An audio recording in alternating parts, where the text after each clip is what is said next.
This is the Dodgers POSTCAST, your instant game reaction for the Los Angeles Dodgers, part of the Locked On Podcast Network.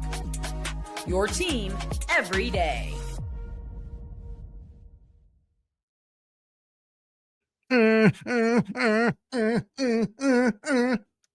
Jeez. Can't believe we're biting our nails against the Colorado Rockies. Oh, well, they pull off the win. That's good. And the sweep. So at least they could consider this a productive game, I guess. They could look at this and say, yeah, the offense was on point for the first inning. We'll get into it. Instant reaction right here on the Locked On Dodgers POSTCAST. Thanks for joining me. I am Pete Fox on the Locked On Dodgers YouTube channel, covering sports in LA dating back to 2007 for ESPN LA and NBC Sports Radio. Again, the final tonight, Dodgers win 8-7. For those of you who didn't watch the entire game, just the end, it was 1-0 Rockies, the first time they led in this series. And then the Dodgers erupted for 7 in the bottom of the first. Ohtani leads off with a home run, a towering mammoth, no doubter. I think it went over the pavilion, 427 feet, an exit velo of 111, which you don't see many much harder than that. You might see 112, 114, I think we've seen. Of course, they're all from Ohtani, but his 6th of the season and 13th leadoff homer of his career. Then Mookie Betts, the only Dodger to not get on base last night, struck out. He finished the night 0 for. I guess he's kind of going through it a little bit right now.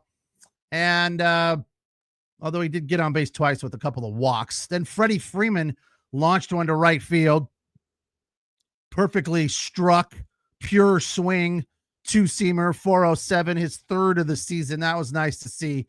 Reminiscent of the big grand slam last year. And then we head to the next inning where Bobby Miller, who got the start, first time we've seen him pitch since September of last year, Bobby Miller proceeded to then serve up home run balls. Or was that the 3rd? Yeah, that was the 3rd. Sorry. He did get through the 2nd unharmed. But then in the 3rd, gave up a grand slam to Tolia, who had a heck of a night, both offensively and defensively, and then backed up that home run with a homer to Moniak. So they pulled to within 1 at that point. Dodgers added 1 of insurance in the 5th, and hold on, 8-7. But the Rockies made it interesting. So weird night. Weird night. Reminds me of a lot of games we went through last season where the Dodgers were just all about putting up runs in the first couple of innings.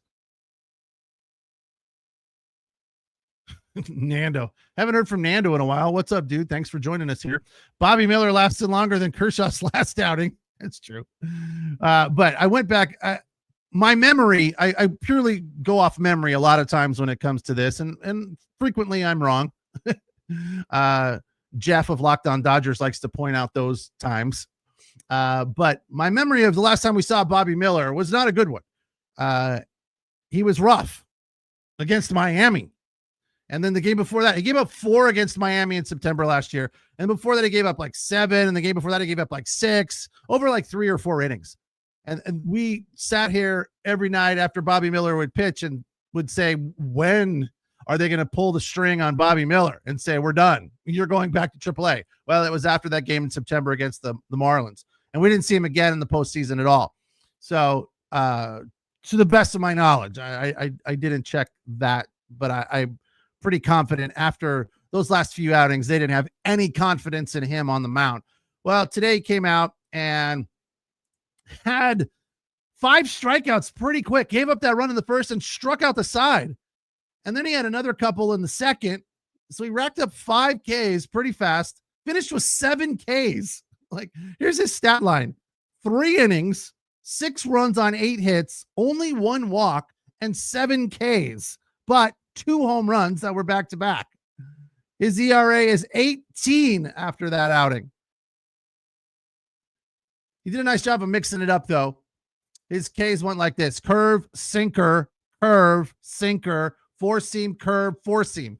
So he was kind of all over the place, mixing up what he was serving up to the Rockies. They were definitely on him. Banda came in right after. Banda, one strikeout, one inning, rest zeros on 17 pitches. He continues to dazzle and dominate.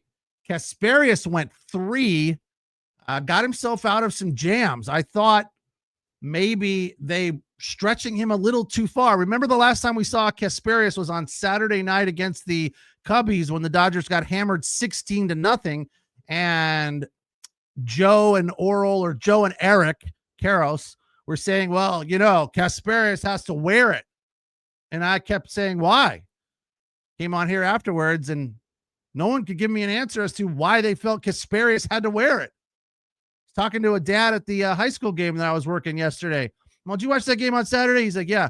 I go, did you see Kasperius in there getting roped and they just left him in there? And the announcers were like, yeah, he's got to wear it. I'm like, do you have any idea why? I couldn't figure out why. Nobody can explain to me why Kasperius had to wear it. But the good news is he came back today unharmed, started with an 8-pitch inning. So the outing on Saturday did not affect him mentally, which is good. It's nice to see that he was able to kind of shake it off, water off a duck's back, move on. I'm fine. It's cool. It's good. Like, again, I kind of figured that would be the case. That's the kind of guy he seems like, give me the ball, gamer. Was in a second and third jam with 1 out in the 7th, got out of it. So pitched well in spite of giving up 1 run on 2 hits, got the win. All in all, good for him. 1-0 now. 47 pitches on the night with a 4.6 ERA. Vesia was Vesia, 2 Ks, dominant, blowing gas, 14 pitches, 2.45 ERA. And Tanner Scott gave up 1 hit, but struck out the side for the save, his 6th, the 2.7 ERA. Tony says, when Bobby Miller takes the mound, bad things happen. End of story. I was hoping it wouldn't be the case. Yeah, it wasn't good tonight, but I feel like they're gonna keep giving him opportunities. They're not done with Bobby Miller. His career is not over because he's had a handful of bad outings from last year into this year. Again, he did strike out 7, so there was something there. Maybe it was just pitch selection.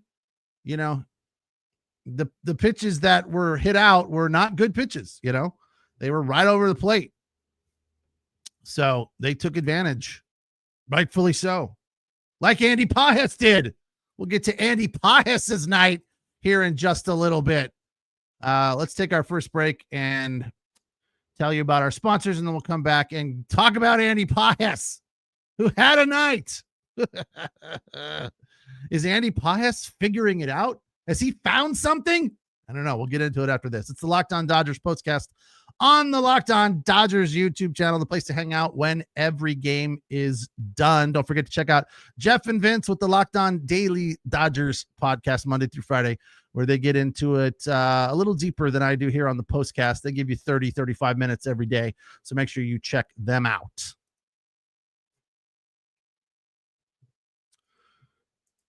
Today's episode of the Locked On Dodgers POSTCAST is sponsored by and brought to you by Game Time. There's nothing better than catching a Major League Baseball game live. The crack of the bat, the roar of the crowd, the smell and taste of the ballpark food. And if you're looking to go last minute, Game Time makes getting tickets even easier and considerably more affordable, especially if you're willing to run that risk, enter the danger zone of waiting till like an hour before the game to find out where tickets are available.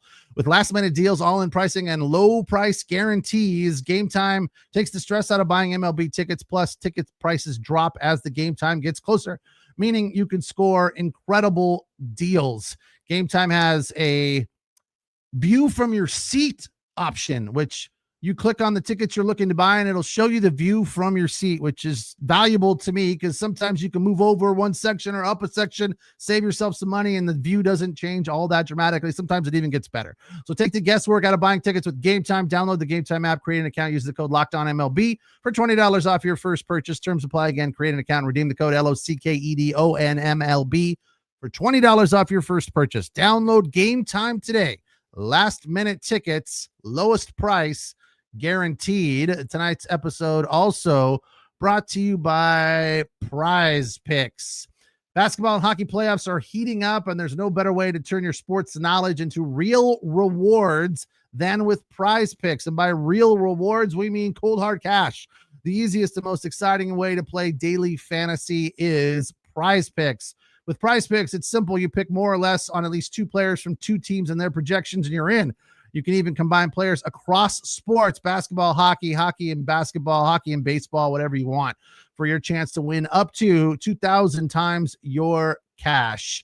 Download the app today and use the code LOCKEDONMLB to get $50 instantly after you play your first $5 lineup. That's code LOCKEDONMLB to get $50 instantly after you play your first $5 lineup. Prize Picks, run your game. Dodgers squeak one out, holding on. A nail biter against the Rockies, 8-7 the final. This is the Locked On Player of the Game.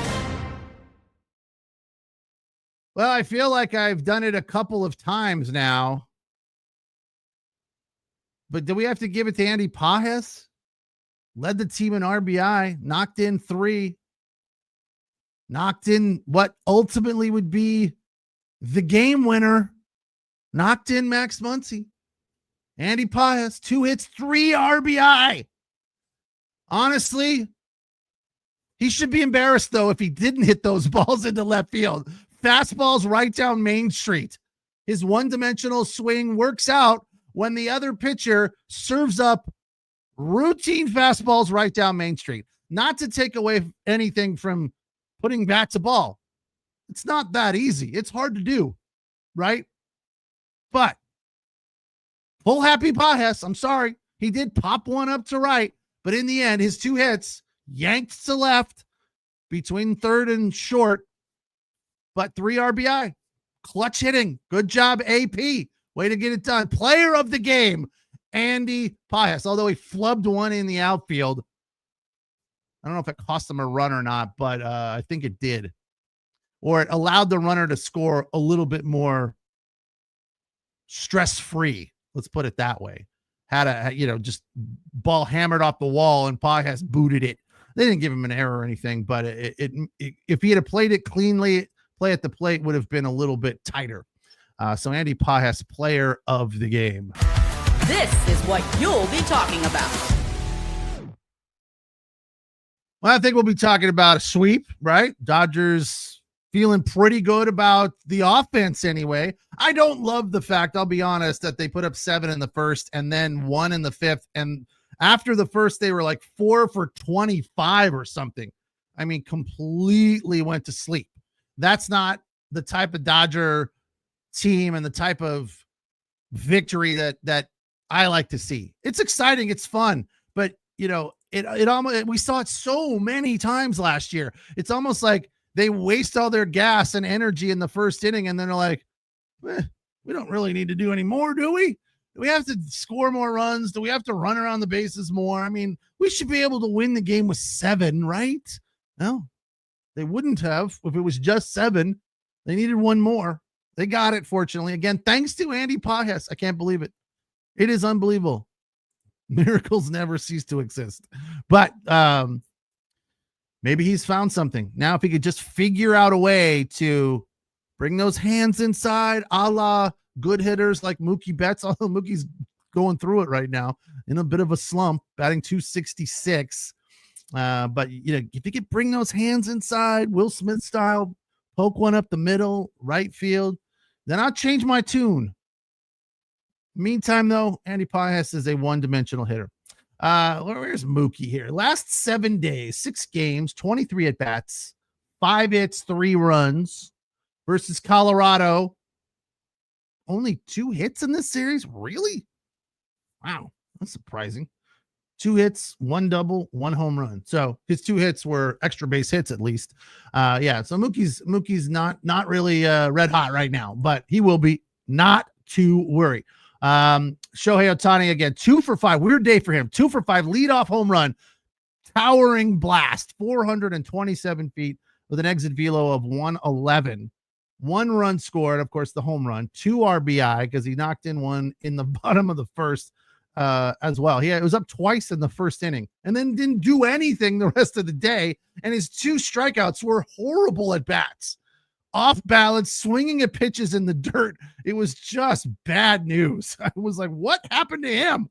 Burnt all of his energy in the first inning. Freddie Freeman had a good night, 2 for 3, had a home run, a walk, and 2 hits. Teoscar back in the lineup, in spite of the bug that he was dealing with. Said he wanted to get back out there because the Rockies were in the other dugout. He went 0 for tonight. I think he was the only guy in that first inning that didn't get on base. Conforto 1 for 4. Tommy Edman had an 0 for. Max Muncy 2 for 3. Honorable mention for player of the game, Max Muncy. 2 for 3, 1 walk. I said, let me remind you my thought on Max Muncy. When he starts seeing the ball better and getting on base with walks, I feel like it's going to turn into hits sooner before or later.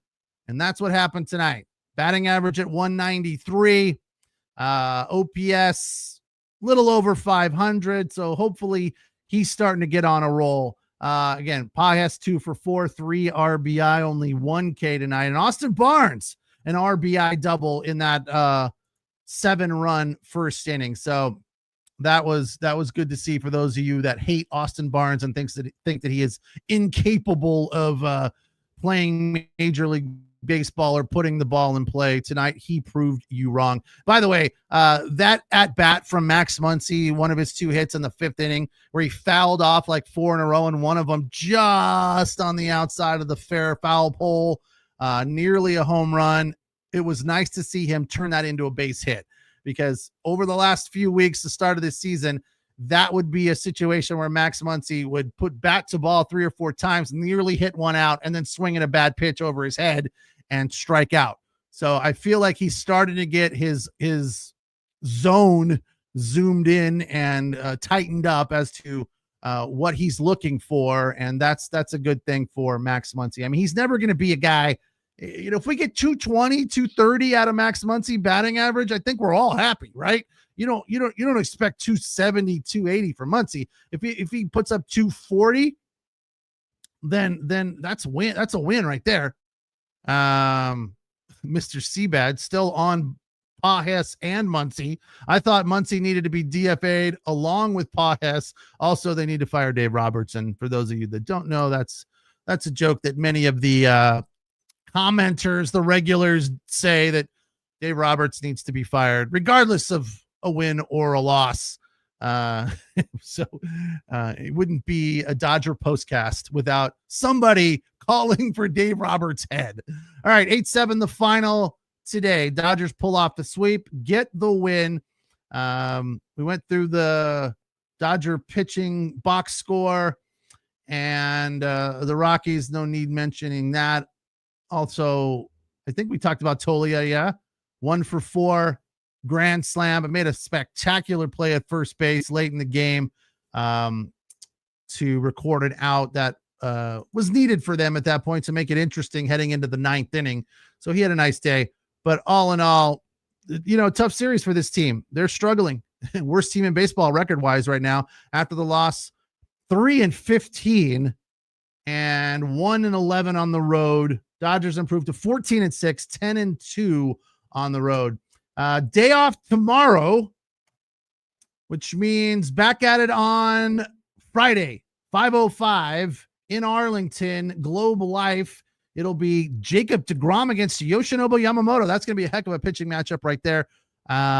We will be here on the Locked On Dodgers postcast to break it down for you when it is over, right here on the Locked On Dodgers YouTube channel. Thanks for watching. Thanks for listening. Thanks for your comments. Don't forget to check out Jeff and Vince on the Locked On Daily Dodgers podcast breaking it down for you Monday through Friday, a little bit more in depth than I do here on the postcast. You know, they give you an in-depth examination. What we do here is instant reaction, 15 to 20 minutes, and call it a day, which we're coming up on it right now. So have a good Thursday. Talk to you guys on Friday. Take care. Have a good night.